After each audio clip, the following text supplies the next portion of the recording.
যেভাবে গড়ে তোলা না যাবে, হাজার চেষ্টা করেও চুরি বন্ধ করা যাবে না, ডাকাতি বন্ধ করা যাবে না, দুর্নীতি বন্ধ করা যাবে না। যাদেরকে দায়িত্ব দিবেন দুর্নীতি বন্ধ করার জন্যই, তারাই হবে সবচেয়ে বড় দুর্নীতিবাজ।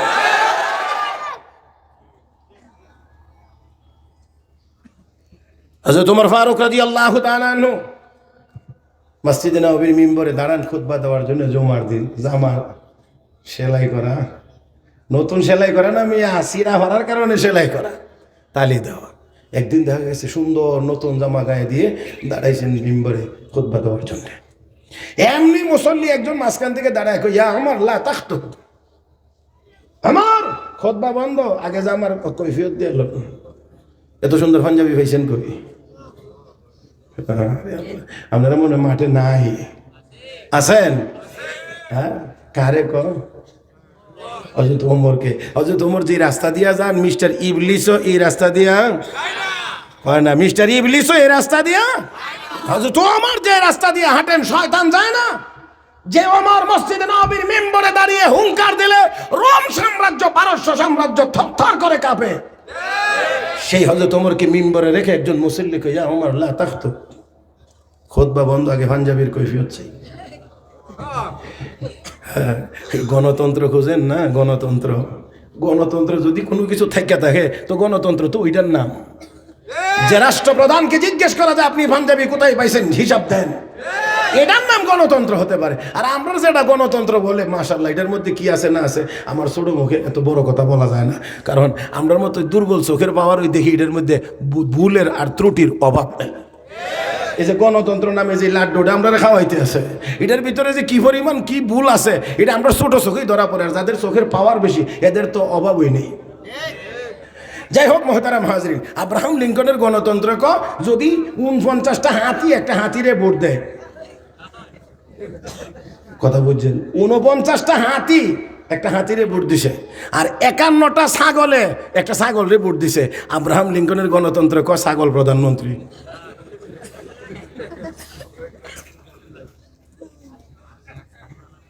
জানি না আপনারা আমার এই কথা বুঝছেন কিনা, আমি যদ্দূর বুঝছি আর কি। হ্যাঁ, যাক, এদিকে যাওয়ার দরকার নেই, আব্রাহাম লিঙ্কন এটা আব্রাহাম লিঙ্কনের কাছে থাক। হযরত ওমরকে বলছে, আমার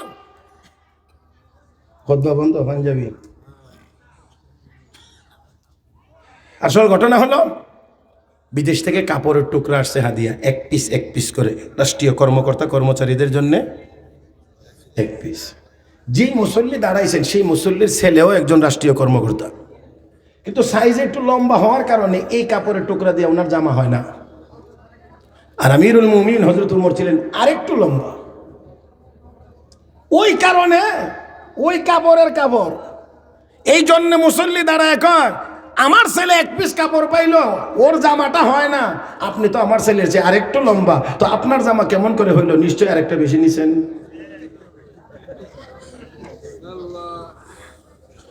হযরত ওমর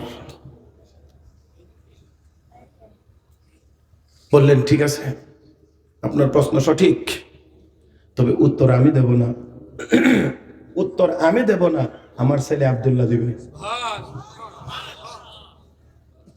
আমার ছেলে আব্দুল্লাহ বিন ওমর দিবে। হযরত আব্দুল্লাহ বিন ওমর দাঁড়াইলেন, দাঁড়িয়ে বললেন, আপনি যে প্রশ্ন করেছেন সঠিক, তবে আমিও একজন রাষ্ট্রীয় কর্মকর্তা। আব্বা যেমন কাপড় এক টুকরা পেয়েছেন, আপনার ছেলে যেমন এক টুকরা পাইছে, আমিও এক টুকরা পাইছি।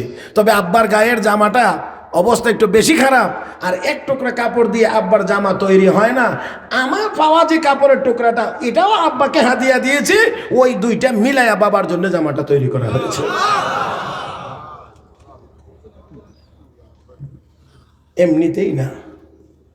এমনিতেই না, হযরত ওমর মদিনার জমিন দিয়ে হাঁটেন, মাটি কাঁপে, মেজাজ গরম।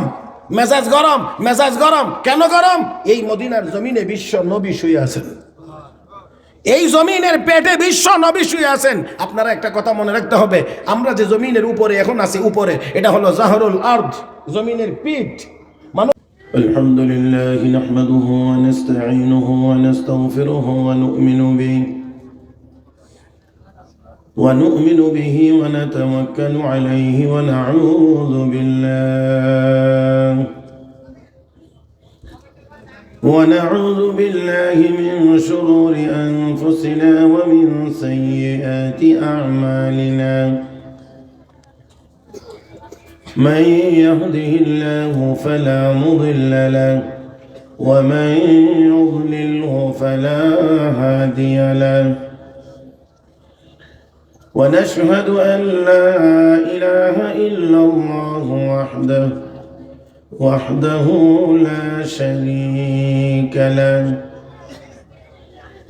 ونشهد أن سيدنا وسندنا وحبيبنا ومولانا محمدا عبده ورسوله صلى الله تعالى عليه وعلى آله وأصحابه وبارك وسلم تسليما كثيرا أما بعد فأعوذ بالله من الشيطان الرجيم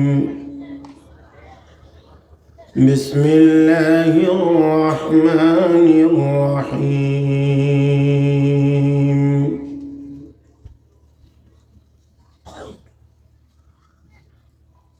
من عمل صالحا من ذكر أو أنثى وهو مؤمن فلنحيينه حياة طيبة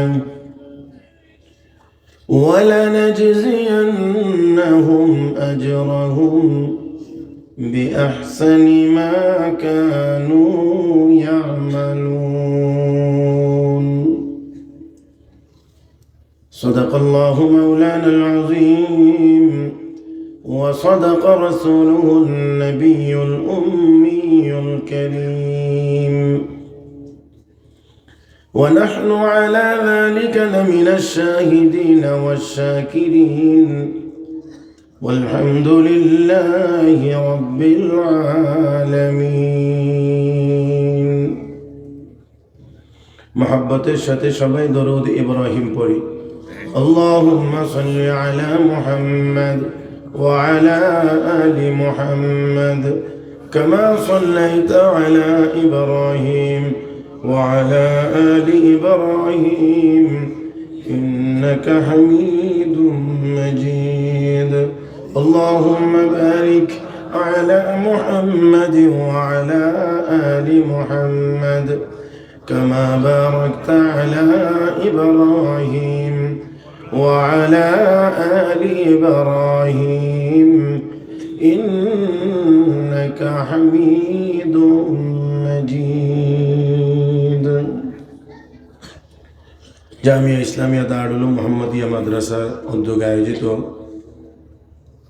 2 দিনব্যাপী বার্ষিক ওয়াজ মাহফিলের আজকের প্রথম দিনের চলমান অধিবেশনের অত্যন্ত শ্রদ্ধাভাজন সভাপতি দামাত বারাকাতুহুল আলিয়া, উপস্থিত হযরত উলামায়ে কেরাম, সমবেত দিনদার ইমানদার মুসলমান ভাইয়েরা, পর্দার আড়ালে অবস্থানরত শ্রদ্ধা সম্মানিত মা ও বোনেরা, রব্বে করিমের দরবারে শুকরিয়া আদায় করছি যিনি আমাদেরকে দয়া করে মায়া করে মেহেরবানি করে আজকের এই মুবারক মজলিসে আসার বসার কোরআন ও সুন্নাহর কিছু কথা বলার ও শোনার তৌফিক দান করেছেন।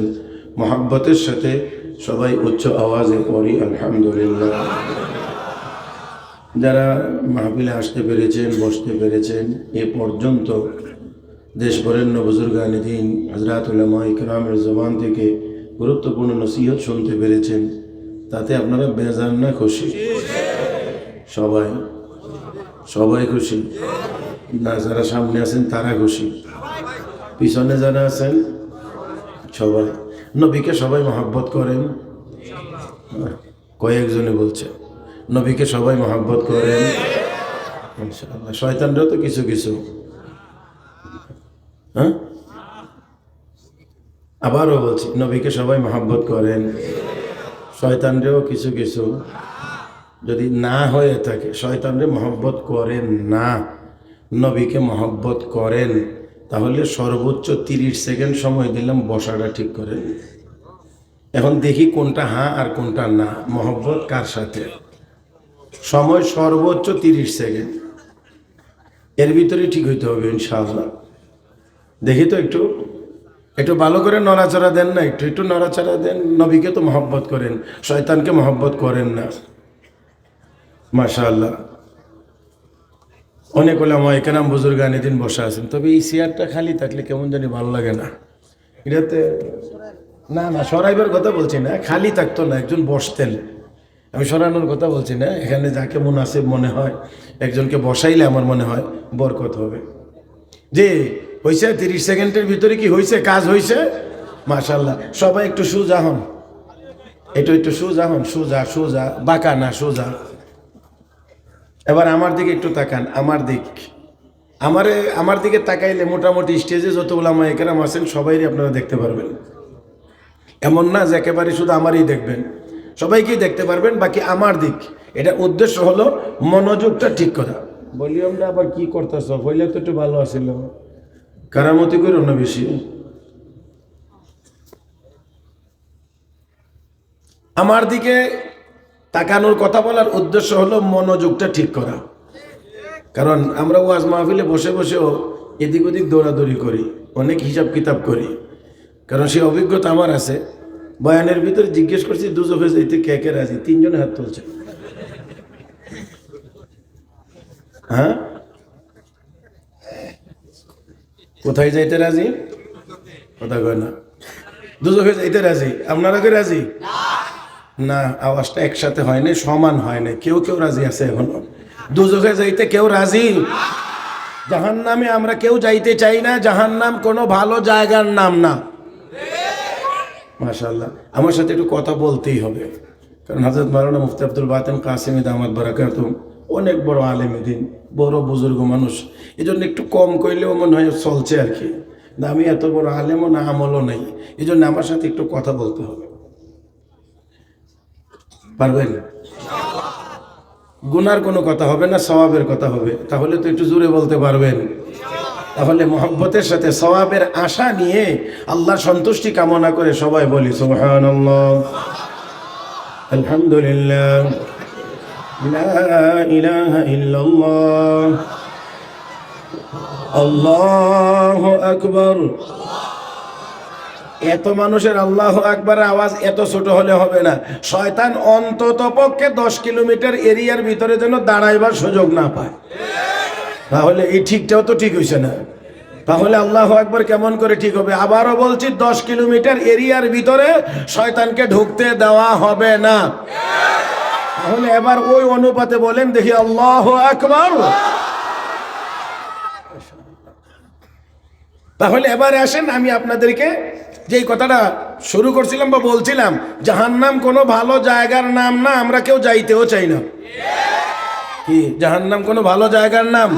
আমরা কোথায় যাইতে চাই? জান্নাতে। মুহতারাম হাজিরিন, জাহান্নামের বিবরণ দিয়ে আল্লাহ কোরআনে বহু আয়াত নাজিল করেছেন, আযাবের বিবরণ দিয়ে। সেই জন্য এটা কোনো ভালো জায়গার নাম না, এখানে আমরা কেউ যাইতেও চাই না। রব্বে কারীম বলেন, إن جهنم كانت مرصادا للطاغين مآبا لابثين فيها أحقابا لا يذوقون فيها بردا ولا شرابا إلا حميما وغساقا جزاء وفاقا إنهم كانوا لا يرجون حسابا وكذبوا بآياتنا كذابا وكل شيء أحصيناه كتابا فذوقوا فلن نزيدكم إلا عذابا মাশাআল্লাহ মাশাআল্লাহ। আল্লাহ রাব্বুল আলামিন বলেন, এই আয়াতগুলোর ভিতরে জাহান্নামের আযাবের যে বিবরণ দিয়েছেন, এক আয়াতের তরজমাটা শুধু একটু সামান্য। রব্বে কারীম বলেন, লা ইয়াযুকুনা ফিহা বারদাও ওয়ালা শারাবা। জাহান্নামীদের জন্য জাহান্নামের ভিতরে কোনো ঠান্ডা পানি থাকবে না, কোনো শরবতের ব্যবস্থা থাকবে না। ইল্লা হামিমান, কেবলমাত্র থাকবে ফুটন্ত গরম পানি। ফুটন্ত গরম পানি, কি পরিমাণ গরম! هل أتاك حديث الغاشية وجوه يومئذ خاشعة عاملة ناصبة تصلى نارا حامية تسقى من عين آنية।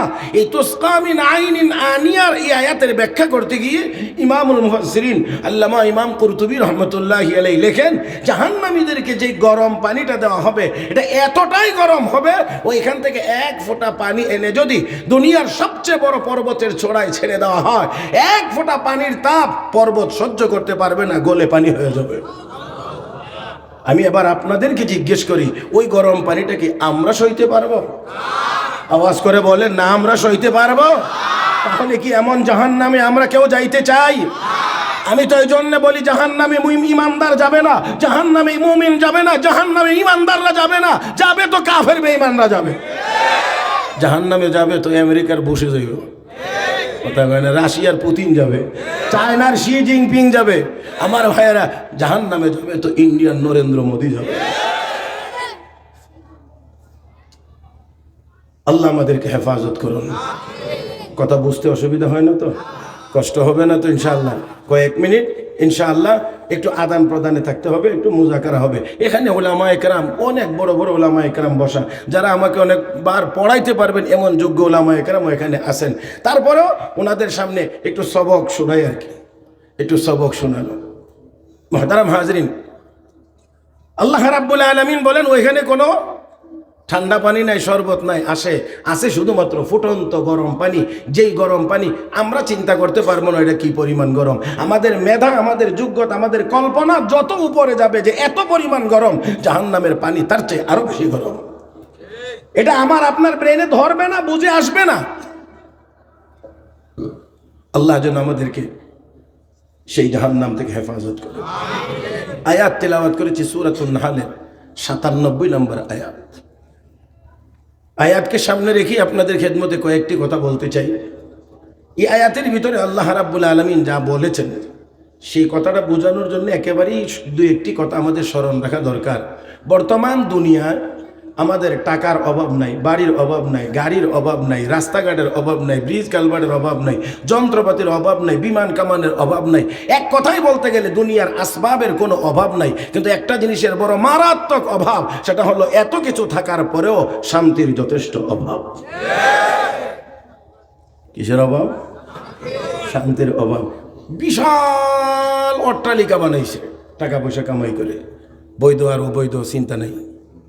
কথা বুঝলেন? বান্ডিলে বান্ডিলে নিছে না, বস্তায় বস্তায় নিছে, বস্তা ভরা।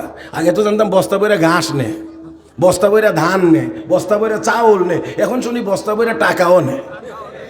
তো এত কিছু করার পরে তারপরেও শান্তির কোনো খোঁজ খবর তারা পায় নাই। অশান্তি অশান্তি অশান্তি অশান্তি অশান্তি অশান্তি অশান্তি অশান্তি। মুহতারাম হাজরিন, মনে রাখতে হবে, টাকার পরিমাণ যত বেশি হবে অশান্তির পরিমাণ তত বেশি হবে। দুনিয়ার পিছনে মানুষ যত বেশি দৌড়াইবে অশান্তির পরিমাণ তত বেশি হইতেই থাকবে। আল্লাহ রাব্বুল আলামিন বলেন, ইমানদার পুরুষ হোক না মহিলা হোক, যেই হোক, যদি ইমানদার হওয়ার পাশাপাশি নেককার হতে পারে। বলবেন কি একটু? কি কার? মাশাআল্লাহ, কি কার? ইমানদার যদি নেককার হতে পারে, শর্ত একটাই, সমস্ত কোরআন শরীফের ভিতরে যত জায়গায় মুমিনের সাথে আল্লাহর ওয়াদা, পুরস্কার, যত নাজ ও নিয়ামতের পুরস্কার, সব জায়গায় আল্লাহ ইমানের সাথে নেক আমলের শর্তটা জুড়ে দিয়েছেন। মুহতারাম হাজরিন, বর্তমান দুনিয়ায় সংখ্যার দিক থেকে ইমানদারের অভাব নাই, কিন্তু নেককার ইমানদারের যথেষ্ট পরিমাণ অভাব, যার কারণে 200 কোটি ইমানদার থাকার পরেও আজ ইহুদি খ্রিস্টানদের সামনে আমরা অসহায়, মাথা উঁচু করে দাঁড়াইতে পারি না, সাহস নিয়ে কথা বলতে পারি না।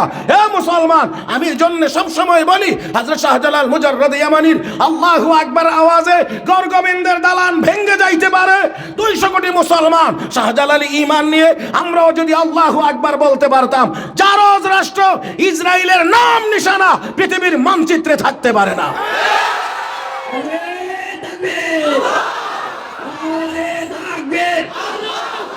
ইসলামের শত্রুরা মুসলিম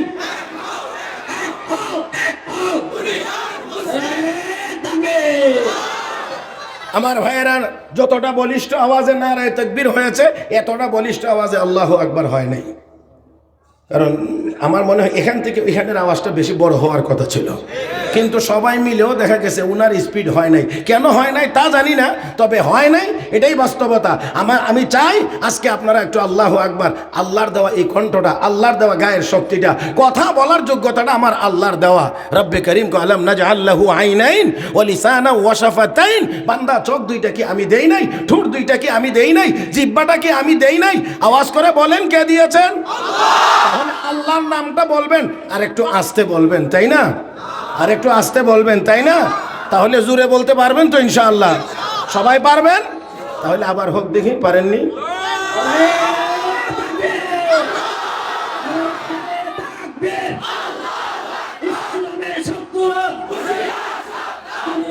মুসলিম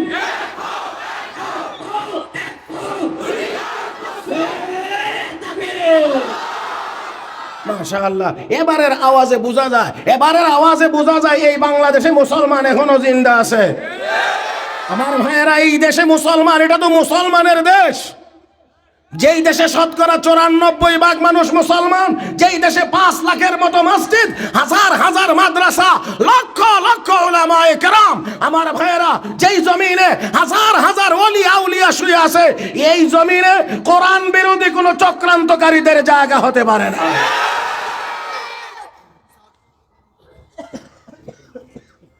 দয়া করে ওভারটেক করেন না, আমাকে চালাইতে দেন।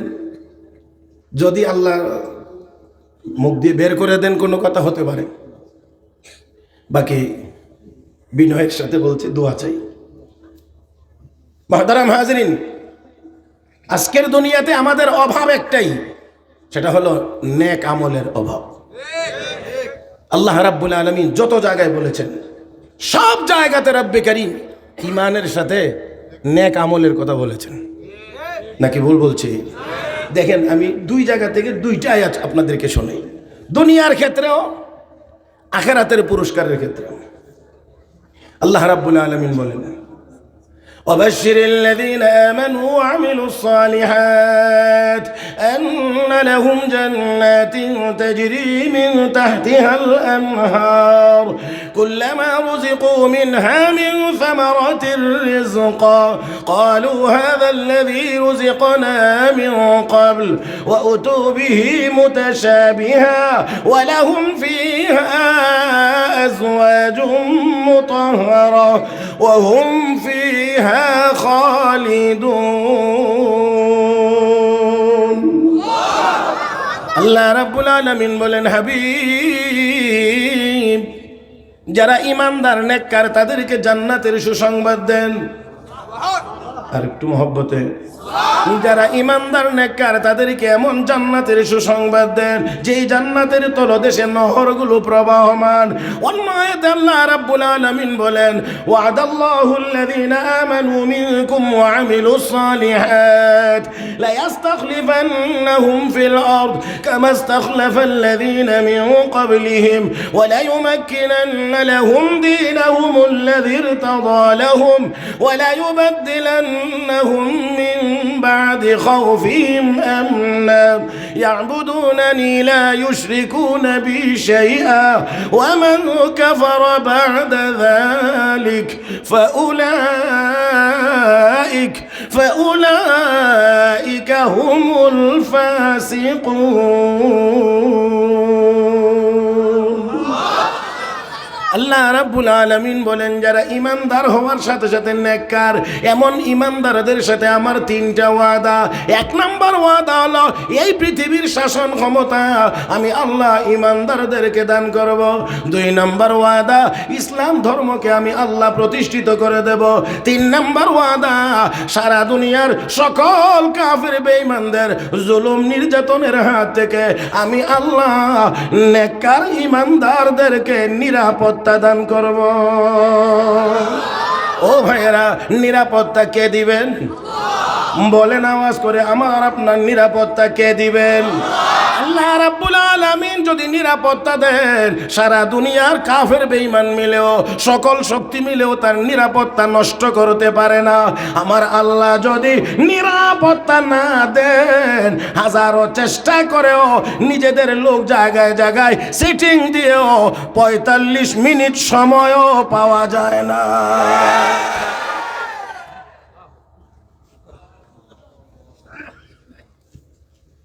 আমার আপনার নবীর নিরাপত্তা কে দিয়েছিলেন? এই জন্যে কাফের বেঈমানরা নবীর বাড়িটা ঘেরাও করেছিল। এটা সবাই জানা কথা, সবাই আমরা জানি। নবীর বাড়ি ঘেরাও করেছে, শতাধিক যুবক হাতে অস্ত্র, একযোগে আমার নবীকে হত্যা করবে। নবীর হেফাজতের জিম্মাদার কে?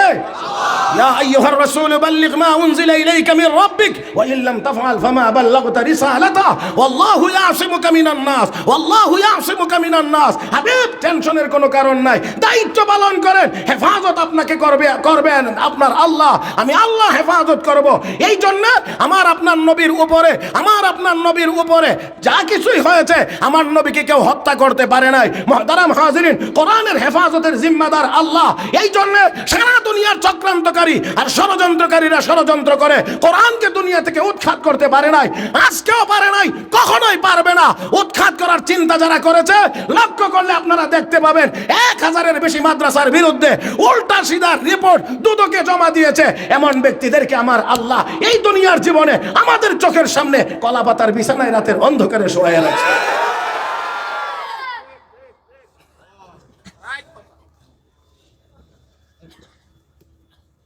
আল্লাহ আমাদেরকে বুঝার তৌফিক দান।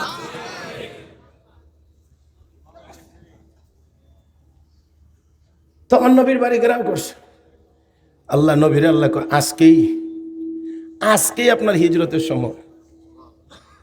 দেখেন আমাদের স্বাভাবিক যুক্তি কি বলে, যখন তারা মিটিং করতেছিল, পরামর্শ করতেছিল নবীকে আজকে নবীর বাড়ি ঘেরাও করবে, মারবে, হত্যা করবে, এই করবে, তখনই তো বলার দরকার ছিল তারা তো এই কাম করতেছে, আপনি চলে যান।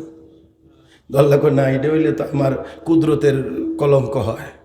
তাহলে বোঝা যায় আমি তাদেরকে ভয় পাই, তারা ঘেরাও করলে আমি আর বাঁচাইতে পারবো না। এজন্যে আল্লাহ কয় আগে ঘেরাও করো, ঘেরাও হোক, আমি হেফাজত করব। তো আমার কুদরত প্রকাশ পাবে যে ঘেরাও করলেও আমি বাঁচাইতে পারি। আর অপর দিকটা যারা খুব গরম হয়ে আসছিল মুহাম্মদ সাল্লাল্লাহু আলাইহি সাল্লামকে হত্যা করবে, তারারও যেন অপমানটা ঠিকঠাক মতো হয়। সারা রাত দাঁড়িয়ে রয়েছে, নবী এর ভিতর দিয়ে চলে গেছেন। কে নিয়ে গেছেন? আল্লাহ রাব্বুল আলামিন বলেন, وَإِذْ يَمْكُرُ بِكَ الَّذِينَ كَفَرُوا لِيُثْبِتُوكَ أَوْ يَقْتُلُوكَ أَوْ يُخْرِجُوكَ وَيَمْكُرُونَ وَيَمْكُرُ اللَّهُ وَاللَّهُ خَيْرُ الْمَاكِرِينَ।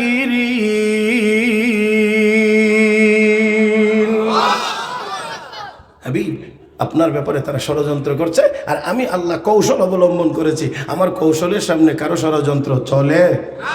আমার কৌশলের সামনে কারো ষড়যন্ত্র চলে না, চলতে পারে না। আমার ভাইয়েরা, দুনিয়ার কাফের বেঈমানেরা ব্রিটিশরা যখন এই দেশ শাসনের নামে শোষণ করেছিল, লক্ষ লক্ষ কোরআনের কপি আর কোরআনের ভলিউম টাকা দিয়ে কিনে সমুদ্রে তারা ডুবিয়ে দিয়েছিল। উদ্দেশ্য ছিল কোরআন থেকে মুসলমানকে দূরে সরাইয়া দিবে। কারণ তারা দেখে যতই যা কিছু করি, কিন্তু মুসলমানকে দমন করা যায় না। শক্তি পায় কোথায়? পাওয়ার হাউসের নাম হইল এই মাদ্রাসা। এখান থেকে কোরআন শিখে, আর শিখলেই তাদের পাওয়ার বেড়ে যায়। এই জন্যে মাদ্রাসাগুলো বন্ধ করো। ইতিহাস যদি দেখেন আপনারা, তাহলে দেখবেন সব জালেমের হামলাটা মাদ্রাসার উপরে করেছে। কারণ মাদ্রাসা যদি না থাকে, মসজিদ বন্ধ করা লাগবে না, মসজিদ বন্ধ করা লাগবে না, অটো বন্ধ হয়ে যাবে। কারণ মাদ্রাসা থেকে ইমাম প্রোডাকশন হয়, মুয়াজ্জিন প্রোডাকশন হয়, খতিব প্রোডাকশন হয়, তারাবির ইমাম প্রোডাকশন হয়। এইটা বন্ধ করতে ওইটার বন্ধ করা লাগে না, এমনিতেই বন্ধ হয়ে যায়। আমার ভাইয়েরা, আমার বন্ধুরা, এই জন্য লক্ষ লক্ষ কোরআনের কপি তারা আগুন দিয়ে জ্বালিয়ে দিয়েছে, পানিতে ডুবাইয়া দিয়েছে। হযরত আকদাস, হযরত মাওলানা মুনাজির ইসলাম, হযরত মাওলানা রহমতুল্লাহ কিরানবী রহমতুল্লাহ আলাইহি এক সমাবেশে গেছেন। গিয়ে ভাষণ দেওয়ার আগে কয়, কোরআনের একটি আয়াত তিলাওয়াত করব, যদি ভুল হয় সংশোধন করে দেওয়ার মতো কোনো হাফেজে কোরআন কি এখানে আসো? বলা মাত্রই 200 হাফেজে কোরআন দাঁড়াইছে। বর্তমান দুনিয়ার সব কোরআন যদি কোনো জালেম আল্লাহ মাফ করুন আল্লাহ মাফ করুন নিয়ে যায়, সমুদ্রে ডুবাইয়া দেয়, তাহলে এখন তো আর 200 জন নয়, বর্তমান পৃথিবীতে যদি বলা হয় কোরআনকে আবার নতুন করে লিখতে হবে, 4 কোটি হাফেজে কোরআন দাঁড়াবে। আর যদি বলি 2024 সালে সারা পৃথিবীর শ্রেষ্ঠ হাফেজ কোন দেশের, অত্যন্ত সাহস করে শুকরিয়ার সাথে বলবো 2024 সালের সেরা হাফেজ আমার বাংলাদেশের।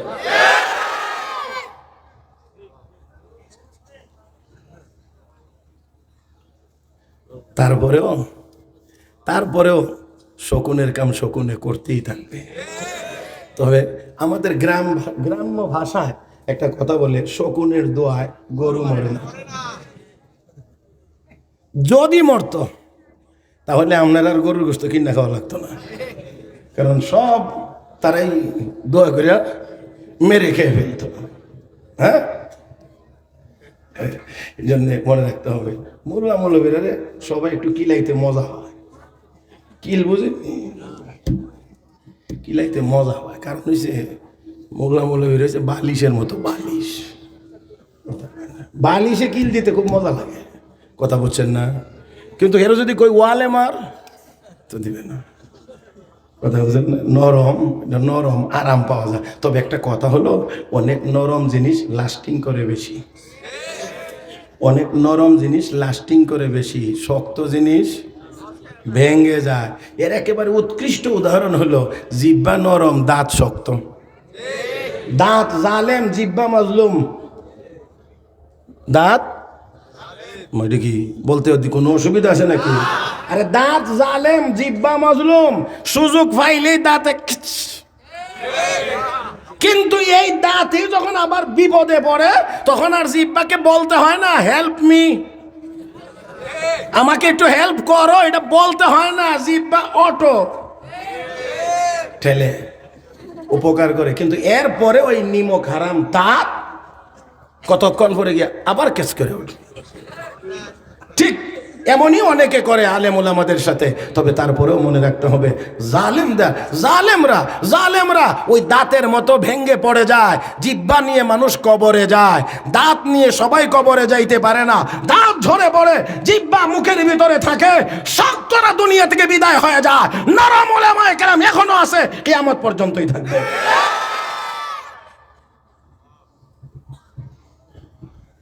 আসুন, সময় খুব বেশি হবে না, এই জন্যে সামনের দিকে আগাইতে চাই। ইমানদার পুরুষ হোক আর মহিলা হোক, যদি নেককার হয়ে যায়, কি কার, এই জায়গাটাতে বলছিলাম, কি কার হয়ে যায়, নেককার।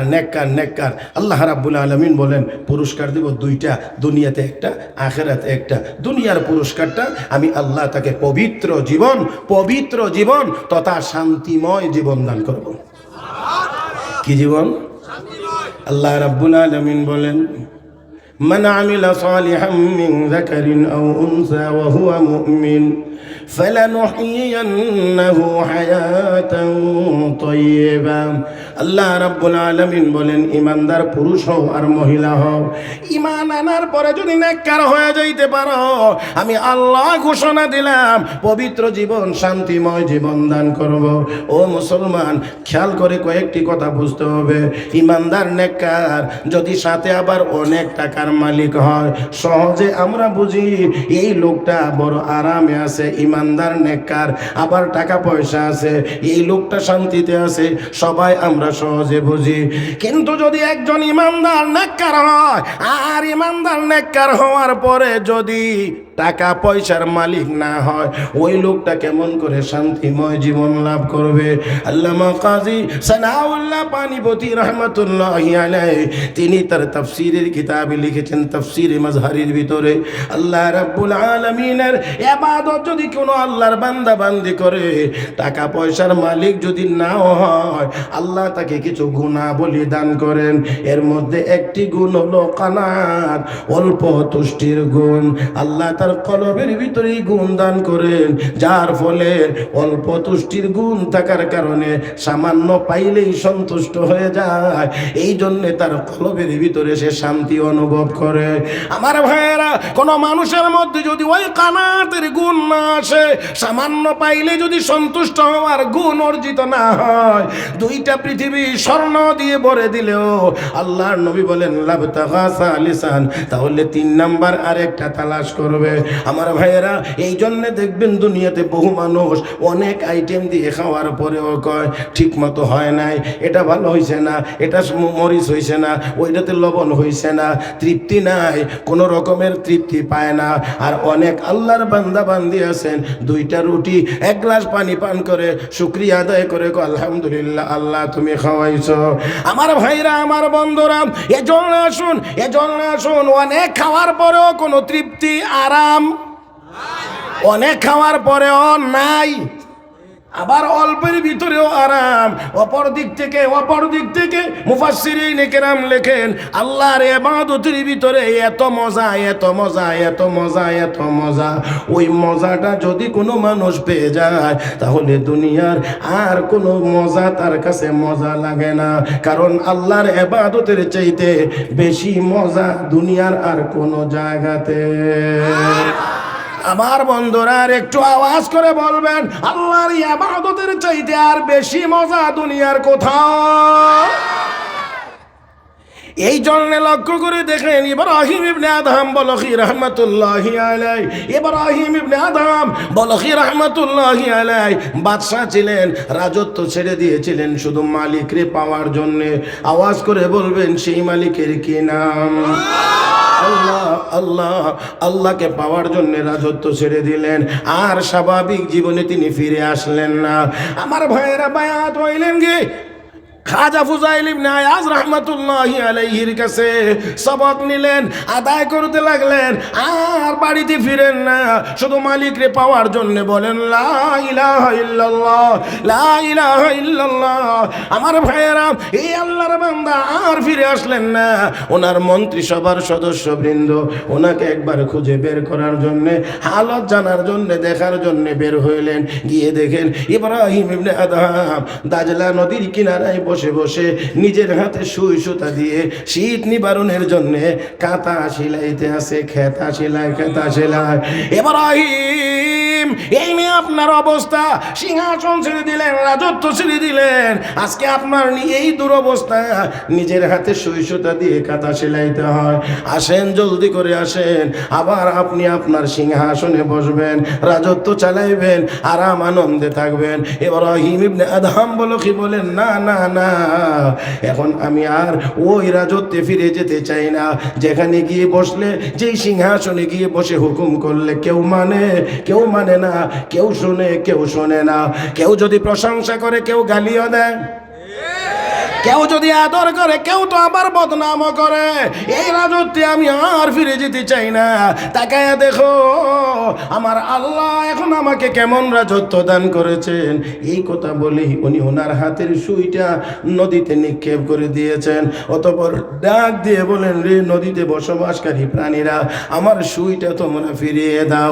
হযরতে আকদাস মাওলানা জাকারিয়া রাহমাতুল্লাহি আলাইহি, শাইখুল হাদিস জাকারিয়া রাহমাতুল্লাহি আলাইহি তার কিতাবের মধ্যে লিখেছেন, হুকুম করতে দেরি হয়েছে 1000 মাস, একটি করে স্বর্ণের সুই নিয়ে নদীর কিনারায় হাজির হইতে দেরি হয় না।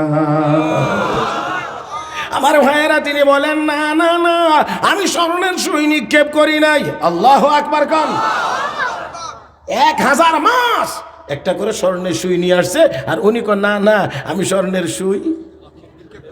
আরে আল্লাহওয়ালা হইলে দুনিয়ার প্রতি লোভ কত কমে। আর আমাদের দেশে একজন মহিলার কানে একটা রিং 2 আনা হয়তো ওজন হবে, এটাও স্বর্ণ না সিটি গোল্ড নিশ্চিত না, 50-50 সম্ভাবনা।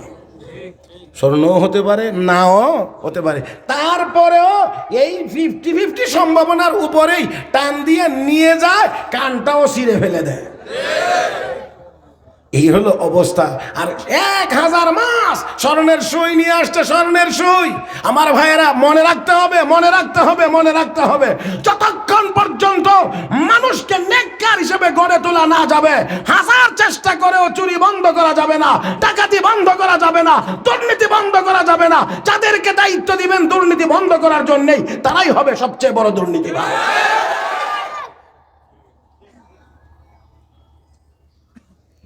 হযরত ওমর ফারুক রাদিয়াল্লাহু তাআলা আনহু মসজিদে নববীর মিম্বরে দাঁড়ান খুতবা দেওয়ার জন্য জুমার দিন। জামা সেলাই করা, নতুন সেলাই করা না মিয়া, সিরা ভরার কারণে সেলাই করা, তালি দেওয়া। একদিন দেখা গেছে সুন্দর নতুন জামা গায়ে দিয়ে দাঁড়াইছেন মিম্বরে খুতবা দেওয়ার জন্য।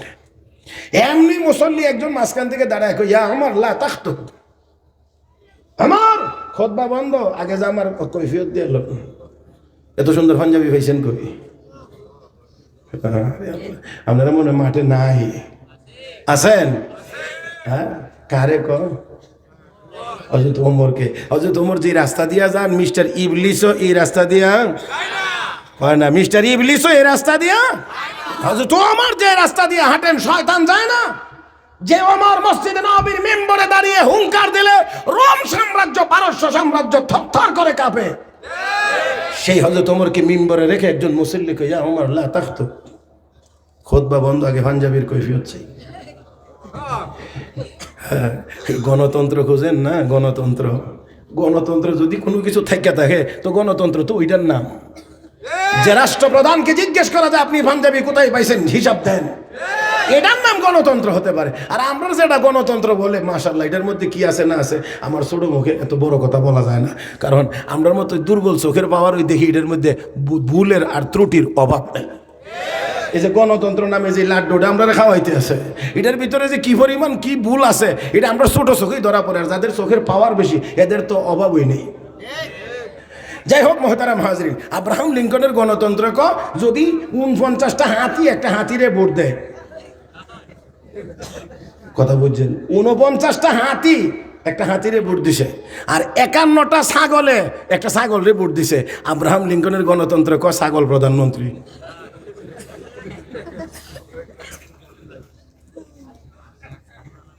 জানি না আপনারা আমার কত বুঝছেন কিনা, আমি যতদূর বুঝছি আর কি। হ্যাঁ, যাক, এদিকে যাওয়ার দরকার নেই, আব্রাহাম লিঙ্কনের আব্রাহাম লিঙ্কনের কাছে থাক। হযরত ওমরকে বলছে, ইয়া ওমর,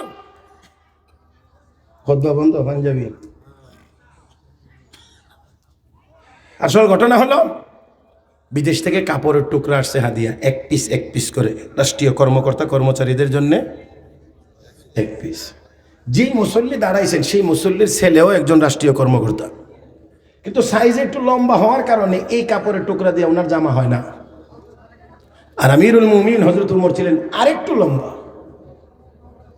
ওই কারণে ওই কাপড়ের কাপড়, এই জন্য মুসল্লি দাঁড়ায় কয়, আমার ছেলে এক পিস কাপড় পাইলো, ওর জামাটা হয় না, আপনি তো আমার ছেলের চেয়ে আরেকটু লম্বা, তো আপনার জামা কেমন করে হইলো? নিশ্চয়ই আরেকটা বেশি নিছেন।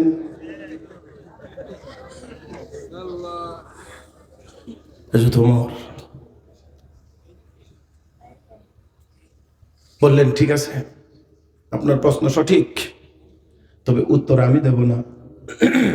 উত্তর আমি দেব না, আমার ছেলে আব্দুল্লাহ দিবে। আমার ছেলে আব্দুল্লাহ বিন ওমর দিবে।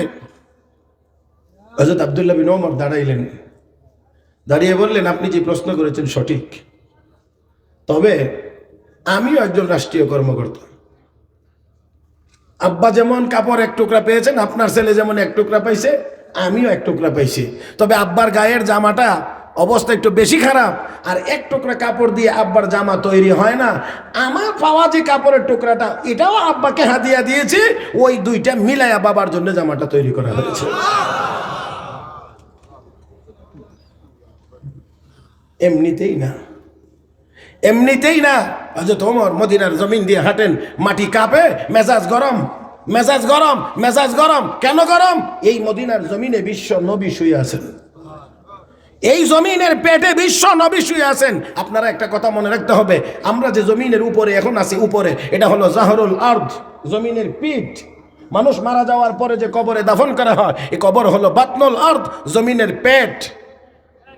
কথা কি বুঝাইতে পারছি? আমরা এখন আছি জমিনের পিঠে, মারা যাওয়ার পরে মানুষ যায় জমিনের পেটে, একটা হলো ভূপৃষ্ঠ আর একটা হলো ভূগর্ভ। আমার ভাইয়েরা, ভূপৃষ্ঠের দিক থেকে, পিঠের দিক থেকে মক্কার দাম বেশি, আর জমিনের পেটের দিক দিয়া মদিনার দাম বেশি। মক্কার পিঠের দিক দিয়ে বেশি হওয়ার কারণ মক্কার জমিনের পিঠে আল্লাহর ঘর বাইতুল্লাহ অবস্থিত, আর মদিনার জমিনের পেটের ভিতরে মুহাম্মাদুর রাসূলুল্লাহ অবস্থিত। এই জন্যে হযরত ওমরের মেজাজ একটু গরম, লাঠি দিয়ে গুতা দিলেন আর বললেন, ইয়া আরদু উসকুনি, হে জমিন থাম, হে জমিন থাম। এখানে তো আবার একটু কথা, জমিন কার? তো ওমরে যে কথা, এখানে তো একটু কথা আছে। হে জমিন থাম, এটা তো উমরের কথা, কিন্তু জমিনের মালিক। কষ্ট হইতেছে মনে হয় আপনাদের নাকি? আওয়াজ করতে মনে হয় বিরক্ত হয়ে যাচ্ছেন? হ্যাঁ, যদি তা না হয় তাহলে আর কয়েক মিনিট আর একটু স্ট্রং থাকা লাগবে। শেষ পর্যন্ত এই চাঙ্গা ভাবটা নিয়েই আমাদের শেষ করব ইনশাআল্লাহ এবং বিদায় হইব। আল্লাহ তৌফিক দান করুন, বলি আমিন। আবারও বলছি, জমিন কার? يا أيها الناس اعبدوا ربكم الذي خلقكم والذين من قبلكم لعلكم تتقون الذي جعل لكم الأرض فراشا والسماء بناء وأنزل من السماء ماء فأخرج به من الثمرات رزقا لكم فلا تجعلوا لله أندادا وأنتم تعلمون। আল্লাহ রাব্বুল আলামিন বলেন, দুনিয়ার মানুষ ওই রবের ইবাদত করো যেই রব তোমাকে বানাইছেন, তোমাদের পূর্বপুরুষদেরকে বানাইছেন, যেই রব জমিনকে বিছানা বানাইছেন, আসমানকে ছাদ বানাইছেন, যেই রব আসমান থেকে বৃষ্টি নাজিল করে জমিনকে উর্বর করে ফসল ফলাইয়া তোমাদের রিজিকের ব্যবস্থা করেছেন। আওয়াজ করে বলেন, বানাইছেন কে? থাকার জায়গা দিয়েছেন কে? ও মুসলমান, খাওয়ার ব্যবস্থা করেন কে? তাহলে বানাইলেন আল্লাহ, খাওয়ান আল্লাহ, জায়গাও দিলেন আল্লাহ। এবার আওয়াজ করে বলুন, গোলামি চলবে একমাত্র কার? তাহলে জমিন তো বানাইছেন আল্লাহ। ওমর মেজাজ গরম করে কই, ইয়া আরদু উসকুনি, হে মুসলমান, হাদিস শরীফে আছে আল্লাহর বান্দা বান্দি যখন ইবাদত বندگی করে, ফরজ ইবাদত, ওয়াজিব ইবাদত, সুন্নতে মুআক্কাদার ইবাদত, অতঃপর যখন নফল ইবাদত করতে থাকে, আল্লাহ রাব্বুল আলামিন বলেন এটা আমার প্রিয় হইতে থাকে। আর একটু মহব্বতে বলেন, এই বান্দা বান্দি আমার প্রিয় হইতে থাকে, প্রিয় হইতে থাকে, মর্যাদা উপরে উঠতে থাকে, তার স্তর উপরে উঠতে থাকে। একটা পর্যায়ে গিয়ে এমন জায়গাতে পৌঁছে যায়, আমার আল্লাহ বলেন, বান্দারে এখন আর তোর চোখ এটা তোর চোখ না, এটা আমি আল্লাহর কুদরতি চোখ। তোর পা এটা তোর পা না, এটা আমি আল্লাহর কুদরতি পা। এরা বাংলা, এটা তোর হাত না, এটা আমি আল্লাহর কুদরতি হাত। হাফেজ জালালউদ্দিন সুয়ুতি রহমাতুল্লাহি আলাইহি জোহরের নামাজের পরে খাওয়া দাওয়া শেষে কাইলুলার টাইমে খাস খাদেম মুহাম্মদ ইবনে আলী হাব্বাকে বলেন, ও মুহাম্মদ, তোর কি মনে চায় রে এই মুহূর্তে কাবা ঘরের সামনে গিয়ে একটু নামাজ আদায় করবে?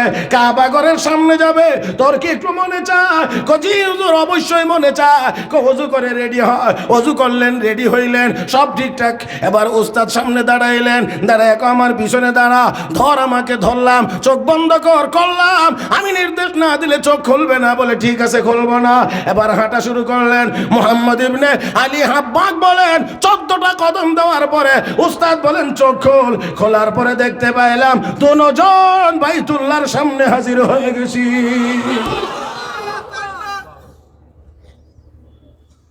আমার ভাইরা, বেশি কষ্ট হয়ে যাবে, সেই জন্যে খুব বড় করতে চাইলাম না। হাকিম উম্মত মুজাদ্দিদে মিল্লাত হযরত আকতাস হযরত মাওলানা আশরাফ আলী থানভী রাহমাতুল্লাহি আলাইহি 1365টি কিতাবের লেখক। মাত্র কতটা? হযরত থানভী রাহমাতুল্লাহি আলাইহি বলেন যে কারামাতুল আউলিয়া হক, ওলিদের কারামত সত্য, এতটুকুই বিশ্বাস আমার ছিল, বাস্তব ভিত্তিক কোনো ধারণা আমার ছিল না। তো এর মধ্যে উনি নিজে বলেছেন যে 2টা ঘটনায় কারামাতুল আউলিয়া হাক্কুন, এটার বাস্তব অভিজ্ঞতা আমার অর্জন হয়েছে। 2টার মধ্যে আমি একটা বলছি শুধু, আরেকটা বলবো না, একটা বলছি। তিনি বলেন আমি মদিনা শরীফ গেছি, মদিনা শরীফে রমজান মাসে ইফতারের জন্য মানুষ আসরের নামাজের কিছুক্ষণ পরে ইফতারের জন্য এলাকায় যাচ্ছেন, আমি একলা বসে আছি মসজিদে। এমন সময় এক লোক আমার এসে মৌলভী সাহেব ইফতারের জন্য আমার বাড়িতে চলেন। যে গেলাম বাড়ি কোথায়? মসজিদে নববীর পিছনে। তো মসজিদে নববীর পিছনে বললে আপনারা কদ্দূর বুঝবেন? 10 কিলোমিটার। হ্যাঁ, তিনি বলেন। আমি এই কথা শুনে রওনা করলাম। এখন হাঁটা যে শুরু করছে, রাস্তা তো শেষ হয় না। একবার টিলার উপরে উঠি, একবার সমান জায়গায় চলি, একবার নিচে যাই, একবার বাগান, একবার মরুভূমি, এই কি রকমারি অবস্থা। চলছি চলছি চলছি চলছি আর মনে মনে কই, হায় আল্লাহ, এই কদ্দুর ইফতার খাইতে গিয়া আজকে তো মাগরিব তো মসজিদে নববীতে পড়া হবেই না, তারাবি শুদ্ধ যাবে। এই চিন্তা করে করে আমি টেনশনে যাইতে যাইতে যাইতে যাইতে এক প্রকার ক্লান্ত পরিশ্রান্ত হয়ে গেছি। সর্বশেষ গিয়ে এক বাড়িতে উঠলাম, সুন্দর মতো ইফতার খাওয়া হয়েছে। খাওয়া দাওয়ার পরে এবার বলতে আছে, চলেন মাগরিবের নামাজ গিয়ে মসজিদে নববীতে পড়ব। হযরত থানভী রহমতুল্লাহ আলাইহি কয় কি তারাবি হতো হওয়ার সম্ভাবনা দেখি না। আর উনি বলেন কি, মাগরিবের নামাজ বলে গিয়া মসজিদে নববীতে পড়বে। এবার উনি বের হইলেন, আমার তো বের হতে হবে, আসতে হবে, ওনার পিছনে হাঁটা লাগলাম। এখন যে হাঁটি, টিলাও নাই, নেশাও নাই, সব সমান, কোথাও কোনো বেশ কম নাই, সমান।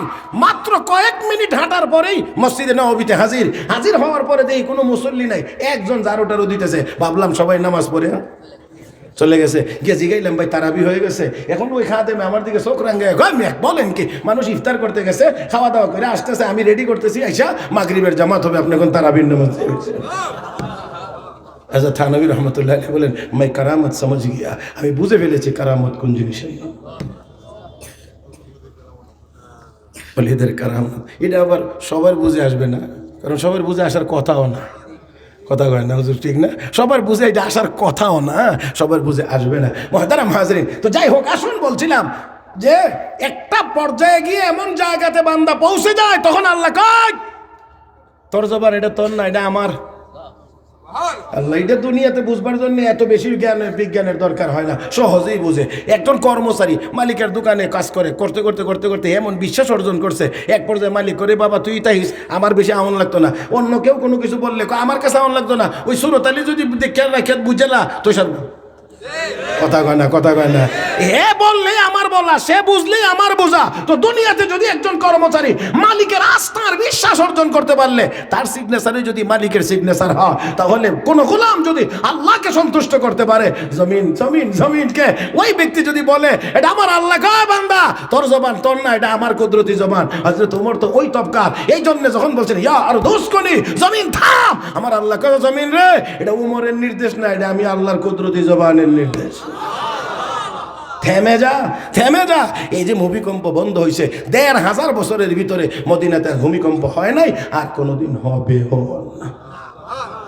হায় হায় হায় হায় হায়, আমরা সেই মুসলমান, আমরা সেই ওমরের উত্তরসূরি। আজকে আমরা কোথায় কি হয়ে গেলাম? সেই জন্য আমি বলে থাকি, আমরা ওই মুসলমান। চিনতে আমরা নিজেদেরকে ভুল করেছি। আমরা ওই মুসলমান যারা মসজিদে নববীর মিম্বরে দাঁড়িয়ে ইয়া সারিয়াতু আল জাবাল বলেছি, আওয়াজ 1000 মাইল দূরে চলে গিয়েছে, লাঠি দিয়ে গোটা দিয়েছি, ভূমিকম্প বন্ধ হয়ে গিয়েছে, যুদ্ধের ঘোড়া রাতের অন্ধকারে দাজলা নদীর উপর দিয়ে দৌড়িয়েছি। আমরা ওই মুসলমান জঙ্গলে, আফ্রিকার জঙ্গলে ভাষণ দিয়েছি, জঙ্গল খালি হয়ে গিয়েছে। আমরা ওই মুসলমান নামাজের মুসাল্লা বিষয়ে নদী পার হয়েছি। আমরা আল্লাহু আকবার আওয়াজ দিয়ে বাতিলের মসনদ ভেঙে চুরমার করে দিয়েছি। সেই মুসলমান ৬০ লাখ ইহুদির সামনে মাথা নত করার জাতি হতে পারে না।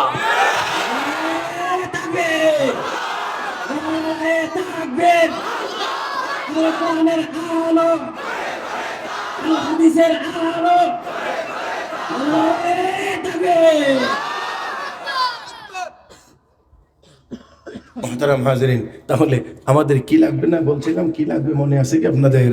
নেক আমল লাগবে। ইমান তো আমাদের কয় না, ইমান লাগবে, নেক। من عمل صالحا من ذكر أو أنثى وهو مؤمن فلنحيينه حياة طيبة ولنجزينهم أجرهم بأحسن ما كانوا يعملون। আল্লাহ রাব্বুল আলামিন বলেন ইমানদার নেককার হয়ে যাও যদি পবিত্র জীবন তথা শান্তিময় জীবন দান করব।